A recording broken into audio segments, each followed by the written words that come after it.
Welcome to Farmerize Friday. I'm Scott. The buckle on my bib overalls broke. They're made from thin pot metal, not very good quality. But unfortunately, these overalls cost about $40 per pair, and with a broken buckle, they're not much good to me. I'm going to make a new buckle today using a piece of 1/16 inch welding rod. We're going to start by using a hammer to knock the flux off the welding rod. It comes off very easily. Next, I'm going to use some 60 grit sandpaper to remove the rest of the flux. I need something to form the loop on the latch.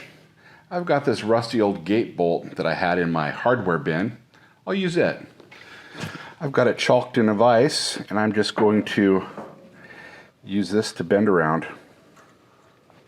That's about the right size loop. Now we're going to grab some pliers and make the rest of the bends. First, I need to open this up so it'll fit around the catch on my bibs. Then we'll bend it so it'll fit around the cloth strap. And finally, we'll get it set up so that it will fit into the cloth loop on the strap. I'm going to install it, and then I'll make this final bend.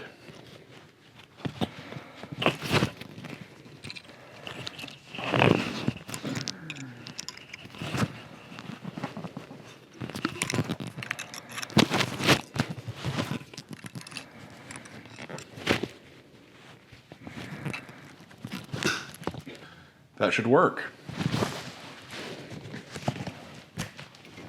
Back to 2 straps in no time at all, and that fix basically cost me nothing.